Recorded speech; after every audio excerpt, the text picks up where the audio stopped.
বিসমিল্লাহির রহমানির রহিম। ব্রাহ্মণবাড়িয়া সরকারি কলেজের একাদশ শ্রেণীর বিজ্ঞান বিভাগের ছাত্রছাত্রীদের আমন্ত্রণ জানাচ্ছি আজকের অনলাইন ক্লাসে। তোমাদের আমি দ্বিতীয় অধ্যায়ের ঘাসফড়িং পড়াচ্ছিলাম।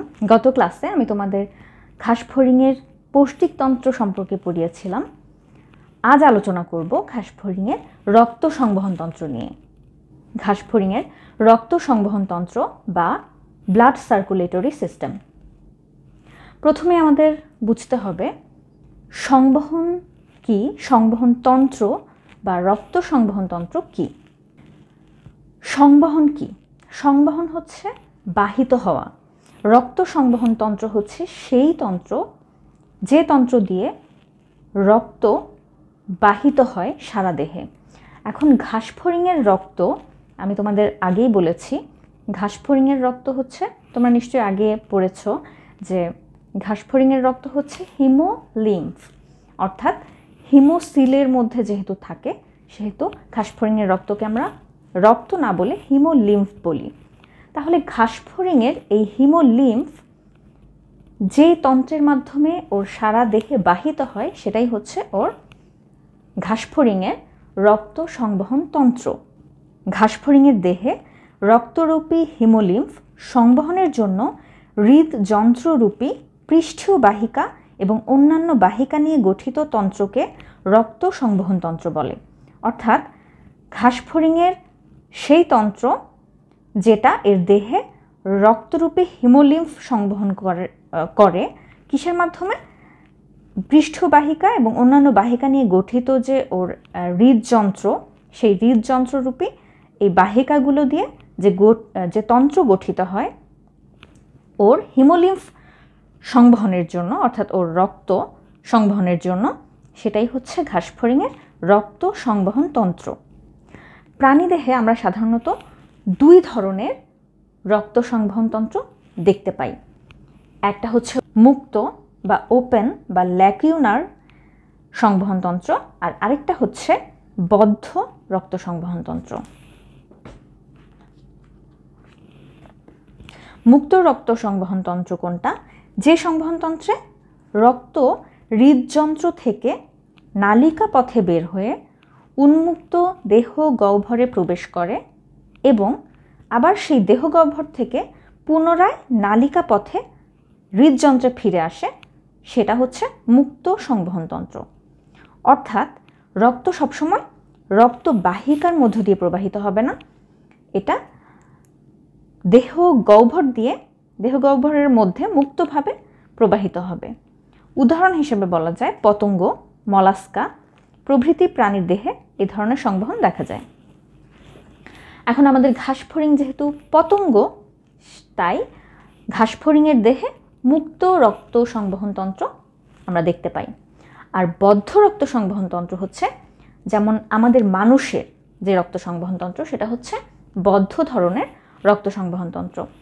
এই ক্ষেত্রে এই সংবহন তন্ত্রে অর্থাৎ বদ্ধ বা ক্লোজড সার্কুলেটরি সিস্টেমে রক্ত নালিকা পথে প্রবাহিত হয়, অর্থাৎ হৃদযন্ত্র থেকে শিরা, উপশিরা বা নালিকা দিয়ে প্রবাহিত হয়ে আবার নালিকা পথেই হৃদযন্ত্রে ফিরে আসে। অর্থাৎ যে রক্ত সংবহন তন্ত্রে রক্ত সবসময় রক্ত বাহিকা এবং হৃদযন্ত্রের মাধ্যমে সম্পূর্ণ আবদ্ধ থেকে প্রবাহিত হয় এবং কখনোই দেহ গহ্বরে মুক্ত হয় না, তাকেই বলা হয় বদ্ধ সংবহন। এটার উদাহরণ কি? এটার উদাহরণ হচ্ছে অ্যানিলিড জাতীয় নন কর্ডেড প্রাণীদেহে এবং কর্ডেড প্রাণীতে এ ধরনের সংবহন দেখা যায়। এখন আমরা যেহেতু মানুষ, কর্ডেড, আমাদের মধ্যে অর্থাৎ মানুষের দেহে বদ্ধ রক্ত সংবহন দেখা যায়। এখন আমরা যদি মুক্ত রক্ত সংবহন তন্ত্রের কথা চিন্তা করি তাহলে দেখব এই ধরনের সংবহন তন্ত্রে রক্ত হৃদযন্ত্র, রক্তবাহিকা এবং বিভিন্ন সাইনাসে অবস্থান করে। অন্যদিকে যদি আমরা বদ্ধ সংবহন তন্ত্রের দিকে তাকাই তাহলে দেখব বদ্ধ সংবহন তন্ত্রের ক্ষেত্রে রক্ত হৃৎপিণ্ড এবং রক্তবাহিকায় অবস্থান করে, অর্থাৎ সাইনাস বা কোনো ফাঁকা জায়গা বা দেহ গহ্বর এরকম কোনো স্থানে রক্ত দেখা যায় না। সাইনাস হচ্ছে ফাঁকা জায়গা তো যেটা কিনা সাইনাসে রক্ত দেখা যায় মুক্ত রক্ত সংবহন তন্ত্রে। আরও যদি আমরা দেখি হৃৎপিণ্ড, তারপরে হচ্ছে সংক্ষিপ্ত রক্তনালী এবং সাইনাস নিয়ে এটা গঠিত, অর্থাৎ মুক্ত সংবহন তন্ত্রটা হৃদযন্ত্র, সংক্ষিপ্ত রক্তনালী আর হচ্ছে সাইনাস নিয়ে গঠিত। আর যদি আমরা বদ্ধ সংবহন তন্ত্রের কথা চিন্তা করি তাহলে দেখব এখানে হৃৎপিণ্ড, রক্তবাহিকা, শিরা, ধমনী, কৈশিক জালিকা এগুলো নিয়ে গঠিত। আর মুক্ত রক্ত সংবহন তন্ত্রের ক্ষেত্রে দেহ গহ্বরে রক্ত প্রবেশ করে, এজন্য এটাকে হিমোসিল বলে। দেহের যে গহ্বরটা সেটাকে হিমোসিল বলে, কারণ তোমরা প্রথম অধ্যায়ে পড়েছ যে হিমোসিল কথাটা এসেছে সিলোম থেকে। সিলোম হচ্ছে দেহের ভিতরে যে ফাঁকা গহ্বরটা, সেই ফাঁকা গহ্বর, আর সেখানে যদি রক্ত বা হিম কথাটা দিয়ে আমরা রক্ত বুঝাই, রক্ত থাকার কারণে সেই সিলোমকে হিমোসিল বলছি আমরা। তাহলে মুক্ত সংবহন তন্ত্রে দেহগহ্বরে রক্ত প্রবেশ করে, এজন্য একে হিমোসিল বলে। আর বদ্ধ রক্ত সংবহন তন্ত্রের ক্ষেত্রে অবশ্যই দেহগহ্বরে কোনো রক্ত প্রবেশ করবে না। মুক্ত রক্ত সংবহন তন্ত্রের ক্ষেত্রে রক্ত সরাসরি কোষ টিস্যুর সংস্পর্শে এসে পুষ্টি পদার্থ এবং গ্যাসের বিনিময় ঘটায়। যেহেতু এটা মুক্ত জায়গায় চলাফেরা করে তাই সরাসরি বিনিময় ঘটাতে পারে, কিন্তু বদ্ধ রক্ত সংবহন তন্ত্রের ক্ষেত্রে রক্ত কোষ টিস্যুর সরাসরি সংস্পর্শে আসে না, যেহেতু নালিকার মধ্য দিয়ে, বাহিকার মধ্য দিয়ে প্রবাহিত হয়, তাই সরাসরি কোষ টিস্যুর সংস্পর্শে আসে না।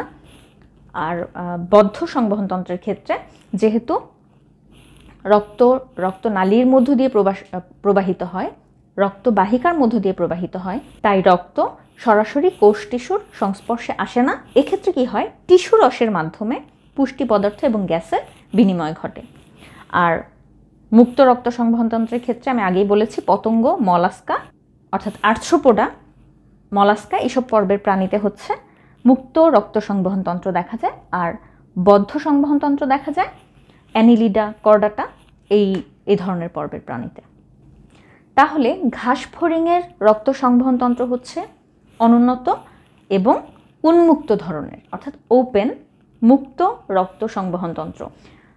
ঘাস ফড়িংয়ের রক্ত সংবহন তন্ত্রকে আমরা প্রধানত তিনটি ভাগে ভাগ করে পড়ে থাকি: হিমোসিল, হিমোলিম্ফ এবং পৃষ্ঠীয় বাহিকা। হিমোসিলটা কি, ভ্রূণীয় পরিস্ফুটনের সময় প্রধান সিলোমিক গহ্বর ব্লাস্টোসিলের সঙ্গে একীভূত হয়ে যে নতুন গহ্বরের সৃষ্টি করে তাকে হিমোসিল বা মিক্সোসিল বলে। আমরা জানি সিলোমিক গহ্বর, ব্লাস্টোসিল এগুলো দেখা যায় ভ্রূণীয় পরিস্ফুটনের সময়, অর্থাৎ ঘাসফড়িংয়ের যখন ভ্রূণ অবস্থার পরিস্ফুটন ঘটে তখন ওর সিলোমের ভিতর ওর যে সিলোম মানে সিলোমিক গহ্বর সেটা ওর ব্লাস্টোসিলের সাথে, তোমরা প্রথম অধ্যায়ে সিলোম পড়েছিলে, তোমাদের যদি সিলোমটা মনে থাকে তাহলে খেয়াল করে দেখো যে সিলোমিক যে গহ্বর সেটা আলাদা, আবার ব্লাস্টোসিল হচ্ছে আলাদা ত্রিস্তরী প্রাণীতে। প্রথম অধ্যায়ে তোমরা সিলোম পড়েছিলে, তো তোমাদের যদি সিলোমের কথাটা মনে থাকে মনে করে দেখো সিলোমিক গহ্বর কোনটা আর ব্লাস্টোসিল কোনটা, প্রথম অধ্যায়ে পড়েছ। তো ঘাসফড়িংয়ের যখন ভ্রূণীয় পরিস্ফুটন ঘটে তখন ওর ঘাসফড়িংয়ের সিলোমিক গহ্বরের সাথে ওর ব্লাস্টোসিলটা একীভূত হয়ে যে নতুন গহ্বরটা সৃষ্টি করে তার নাম হচ্ছে হিমোসিল বা মিক্সোসিল। তো ঘাসফড়িংয়ের ক্ষেত্রে এই হিমোসিল বা মিক্সোসিল হচ্ছে ওর দেহগহ্বর। আমরা জানি সিলোম পেরিটোনিয়াম পর্দা দিয়ে আবৃত থাকে, মেসোডার্ম থেকে উদ্ভূত মেসোডার্মাল পেরিটোনিয়াম পর্দা দিয়ে আবৃত থাকে। কিন্তু ঘাসফড়িংয়ের ক্ষেত্রে কি হয়, ওর তো আর নর্মাল সিলোম না, ওর হচ্ছে হিমোসিল।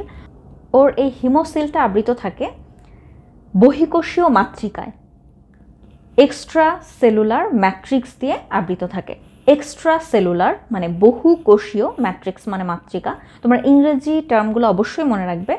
তোমরা নিশ্চয়ই খেয়াল করেছো যে এবার মেডিকেল ভর্তি পরীক্ষায় অনেকগুলো ইংরেজি টার্ম এসেছে, তোমরা হয়তো বাংলায় পড়েছো, ইংরেজি টার্মটা পড়োনি, কাজেই বাংলা এবং ইংরেজি দুটোই পাশাপাশি পড়ে রাখবে, দুটোই তোমাদের জানা থাকতে হবে।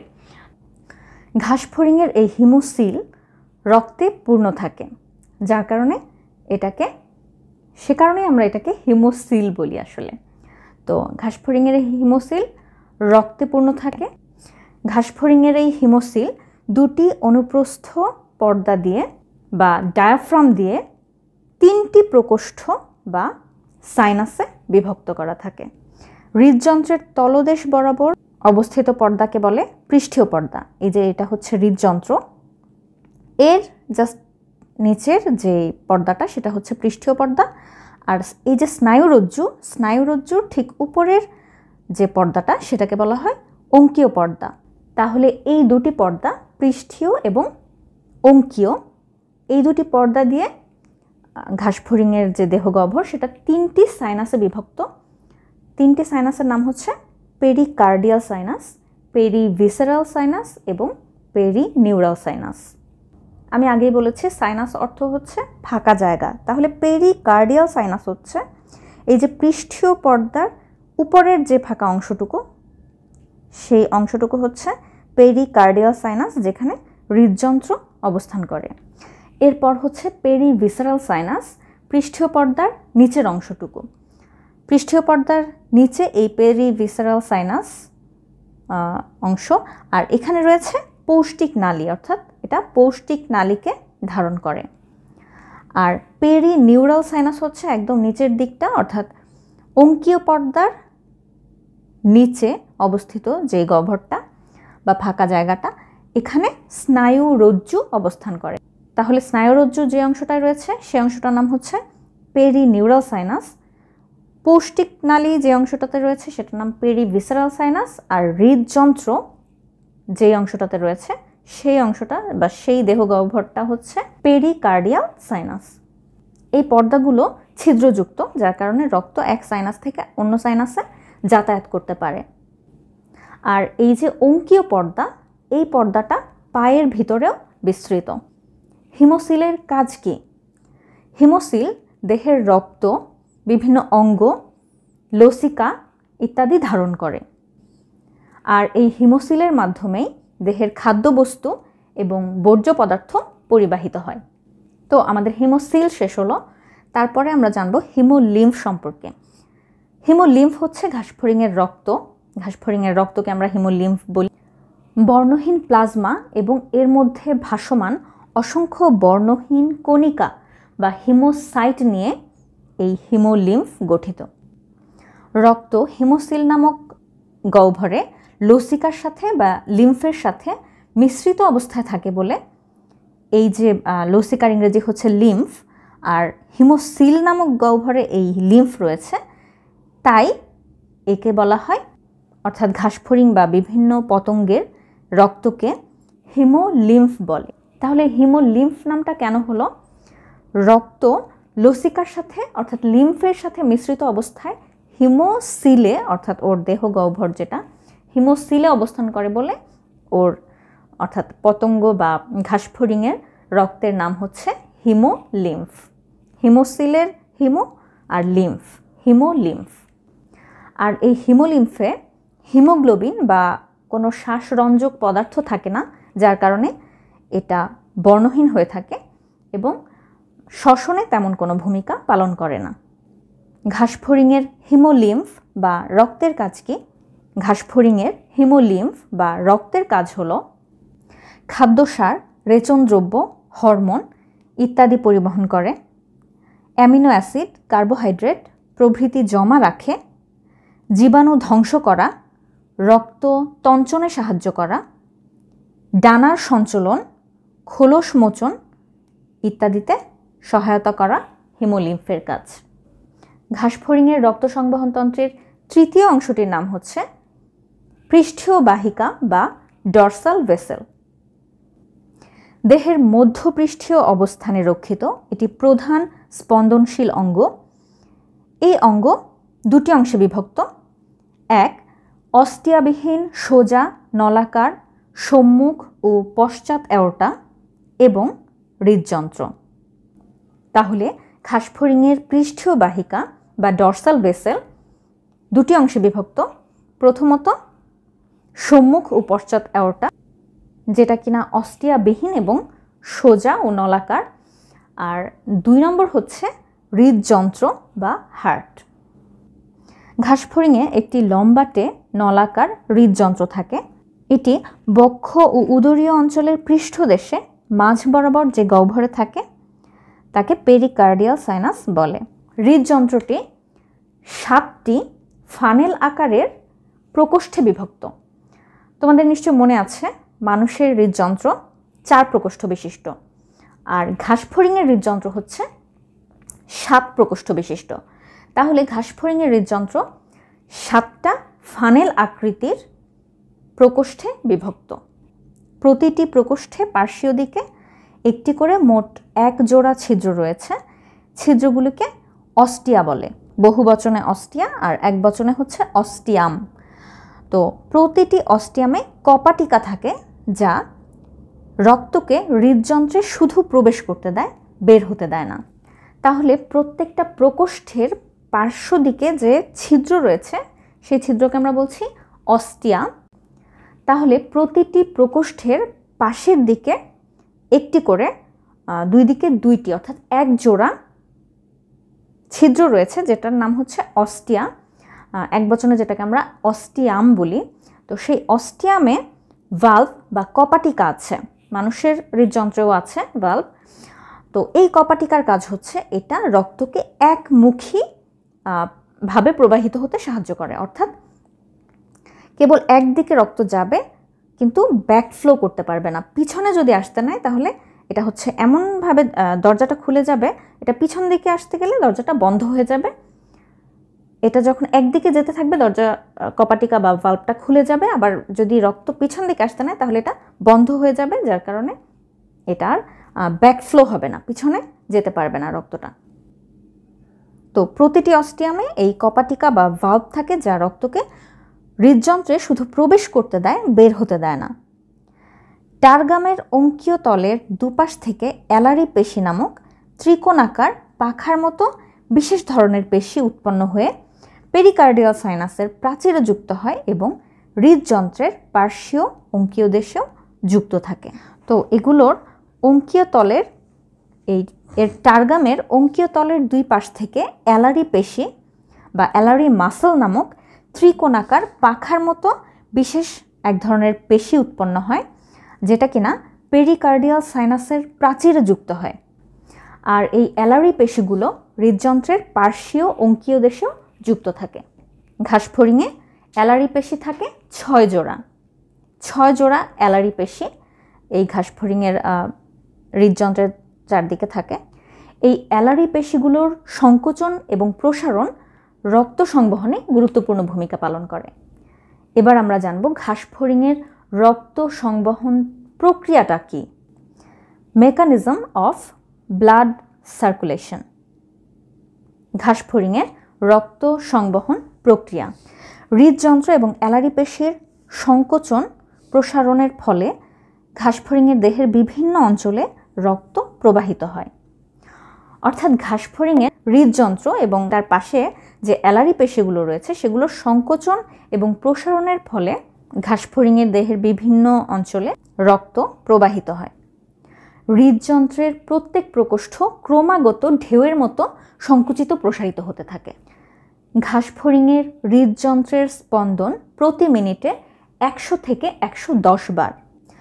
রক্ত সংবহন প্রক্রিয়াটা কিভাবে ঘটে এটা যদি আমরা একটু লক্ষ্য করি, অ্যালারি পেশির সংকোচনের ফলে রক্ত পেরিকার্ডিয়াল সাইনাস থেকে অস্টিয়ার মাধ্যমে হৃদযন্ত্রে প্রবেশ করে। পরে হৃদযন্ত্র পর্যায়ক্রমে পেছন দিক থেকে সামনের দিকে সংকুচিত হওয়ায় রক্ত সামনের দিকে প্রবাহিত হয়।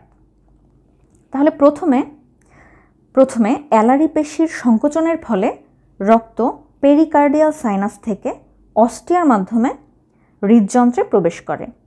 অর্থাৎ অ্যালারি পেশির যখন সংকোচন ঘটে তখন এই অস্টিয়াগুলো প্রসারিত হয়, আর প্রসারিত হলে এর ভিতরে ফাঁকা জায়গা সৃষ্টি হয়, ফলে বাইরের যে পেরিকার্ডিয়াল সাইনাস সেখান থেকে অস্টিয়ার মাধ্যমে রক্ত হৃদযন্ত্রে প্রবেশ করে।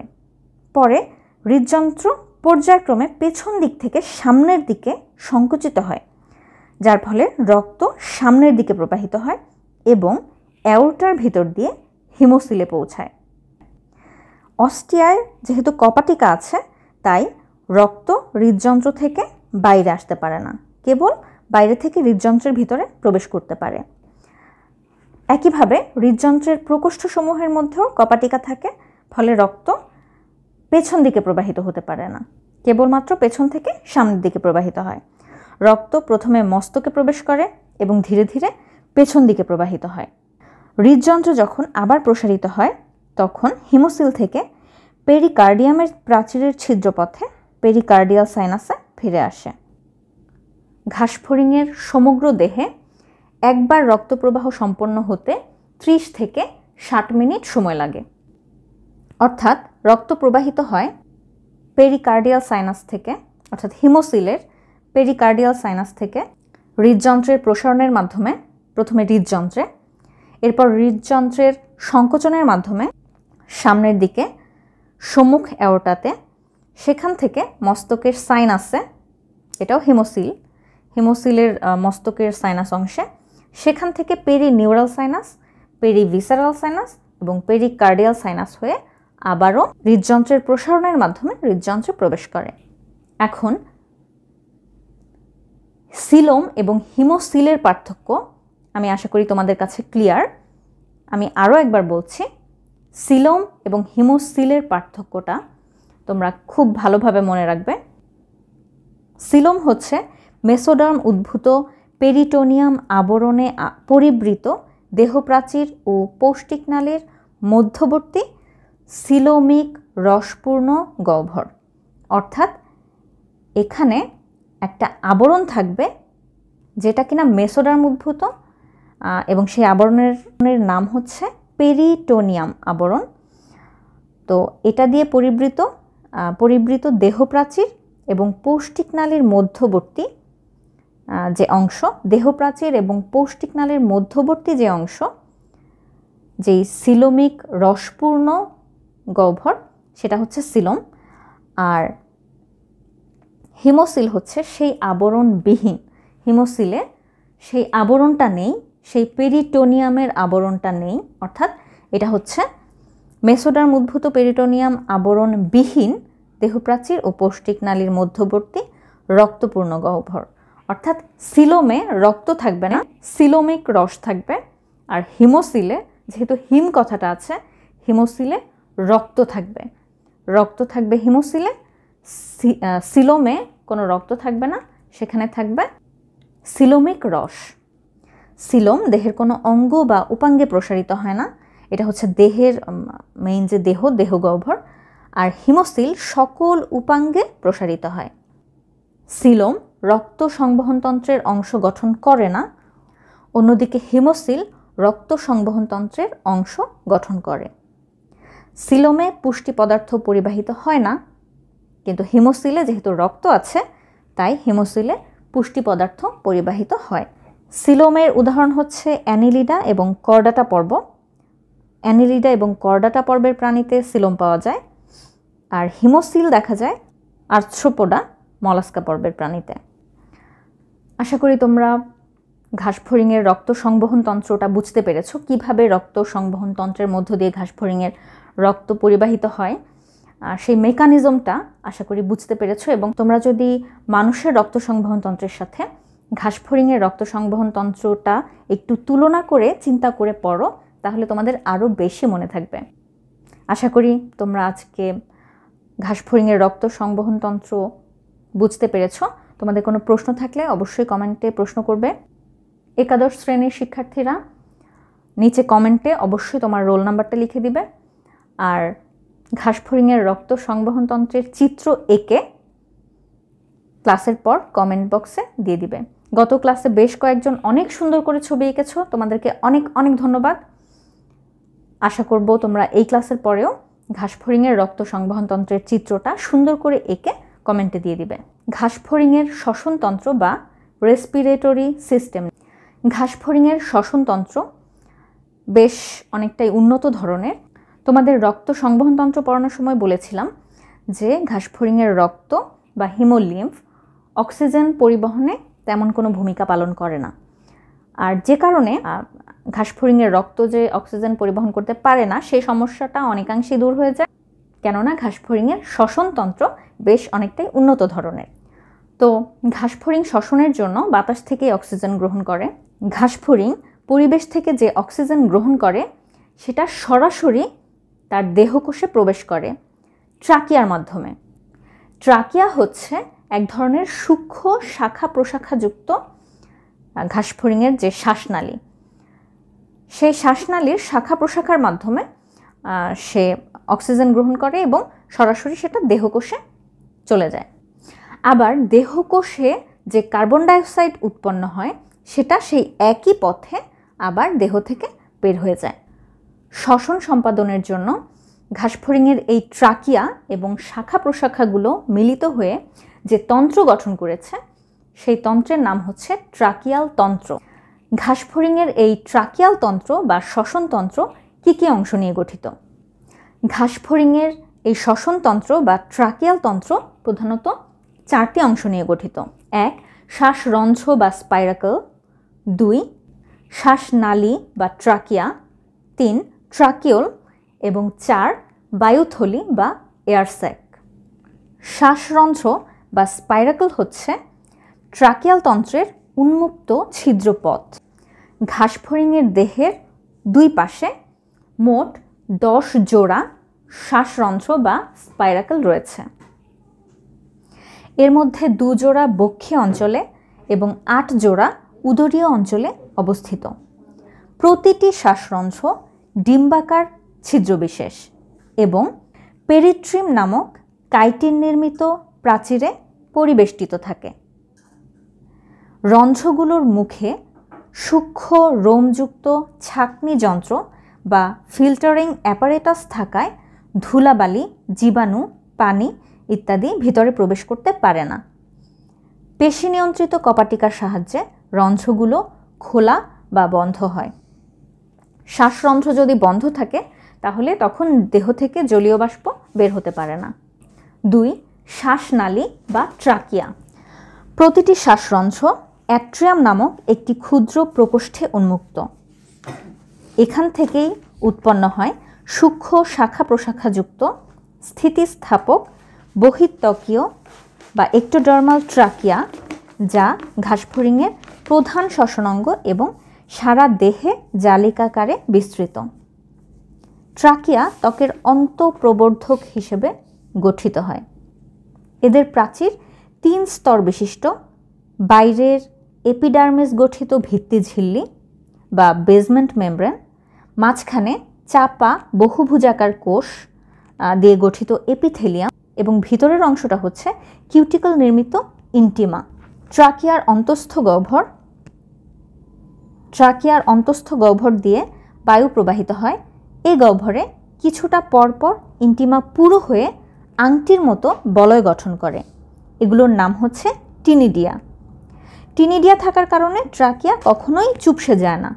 দেহে ট্রাকিয়া জালিকাকারে বিন্যস্ত থাকলেও প্রধান কয়েকটি নালী অনুদৈর্ঘ্য এবং অনুপ্রস্থ বিন্যস্ত থাকে। এগুলোকে বলে ট্রাকিয়াল কাণ্ড বা ট্রাকিয়াল ট্রাঙ্ক। মোট 3 জোড়া অনুদৈর্ঘ্য ট্রাকিয়াল কাণ্ড দেহের দৈর্ঘ্য বরাবর বিস্তৃত থাকে, যেমন 1 জোড়া পার্শ্বীয় অনুদৈর্ঘ্য ট্রাকিয়াল কাণ্ড, 1 জোড়া পৃষ্ঠীয় অনুদৈর্ঘ্য ট্রাকিয়াল কাণ্ড এবং 1 জোড়া অঙ্কীয় অনুদৈর্ঘ্য ট্রাকিয়াল কাণ্ড।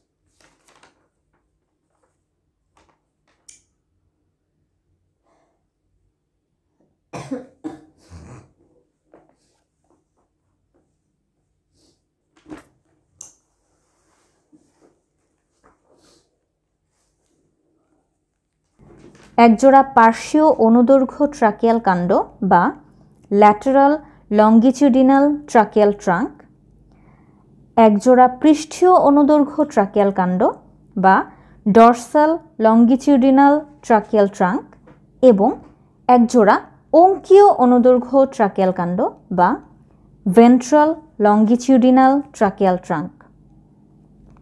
দেহের প্রতি পাশে অবস্থিত পার্শিয়াল ট্রাকিয়াল কাণ্ড থেকে পৃষ্ঠীয় এবং অঙ্কীয় দিকে কতগুলো অনুপ্রস্থ ট্রাকিয়াল কাণ্ড বা ট্রান্সভার্স ট্রাকিয়াল ট্রাঙ্ক সৃষ্টি হয়ে যথাক্রমে পৃষ্ঠীয় ও অঙ্কীয় ট্রাকিয়াল কাণ্ডকে যুক্ত করে। এই ট্রাকিয়া সমগ্র দেহে শ্বসনিক গ্যাসটা পরিবহন করে। 3. ট্রাকিওল।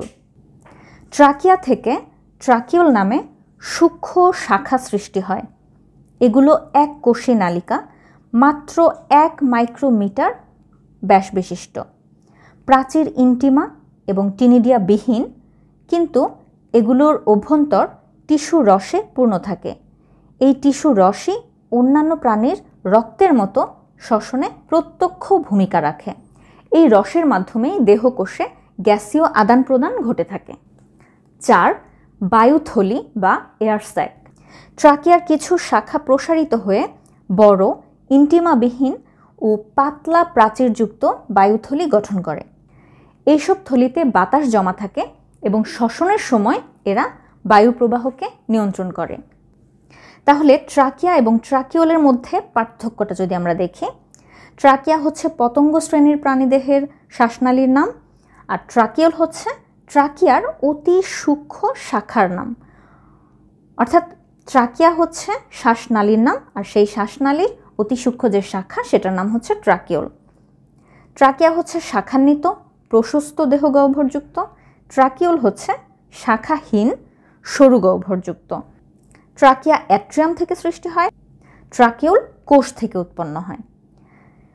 ট্রাকিয়ার প্রাচীর কিউটিকল এবং ইন্টিমাযুক্ত, আর ইন্টিমা থাকায় প্রাচীর কখনোই চুপসে যায় না। আর ট্রাকিওলের প্রাচীর কিউটিকল নির্মিত, তবে ইন্টিমাবিহীন, যার ফলে গহ্বর যদি শূন্য থাকে তাহলে প্রাচীর চুপসে যায়। ট্রাকিয়ার লুমেন বা গহ্বর বায়ুপূর্ণ থাকে, আর ট্রাকিওলের লুমেন বা গহ্বর তরলে পূর্ণ থাকে। লুমেন অর্থই হচ্ছে গহ্বর। আর ট্রাকিয়ার দেহ টিস্যুর সঙ্গে প্রত্যক্ষ যোগাযোগ থাকে না, আর ট্রাকিওলের হচ্ছে দেহ টিস্যুর সঙ্গে প্রত্যক্ষ যোগাযোগ থাকে। এখন আমরা জানব ঘাসফড়িংয়ের শ্বসন পদ্ধতি সম্পর্কে। আগেই বলেছি ঘাসফড়িংয়ের রক্তে বা হিমোলিম্ফে যেহেতু কোনো শ্বাসরঞ্জক পদার্থ নেই, তাই ঘাসফড়িংয়ের হিমোলিম্ফ বা রক্ত শ্বসনে তেমন কোনো ভূমিকা পালন করে না। দেহের বিভিন্ন অঙ্গ প্রত্যঙ্গে জালিকার মতো ছড়িয়ে থাকা ট্রাকিয়া এবং ট্রাকিওলের মাধ্যমে গ্যাসের বিনিময় ঘটে। শ্বাস গ্রহণ এবং শ্বাস ত্যাগ উভয় প্রক্রিয়া প্রধানত শ্বাসরন্ধ্র দিয়ে নিয়ন্ত্রিত হয়।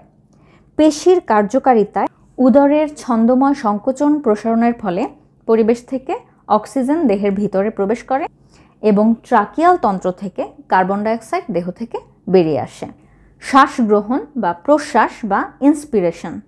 পেশির প্রসারণে উদরীয় খণ্ডকগুলোরও প্রসারণ ঘটে। ট্রাকিয়ার ভিতরে যে অন্তঃস্থ যে গহ্বর, সেই গহ্বরেরও প্রসারণ ঘটে। এই সময় প্রথম 4 জোড়া শ্বাসরন্ধ্র বা স্পাইরাকল খুলে যায়, অর্থাৎ প্রশ্বাসী শ্বাসরন্ধ্রগুলো খুলে যায়। ফলে অক্সিজেনযুক্ত বায়ু শ্বাসরন্ধ্রের মাধ্যমে প্রথমে ট্রাকিয়াতে প্রবেশ করে, পরে সেখান থেকে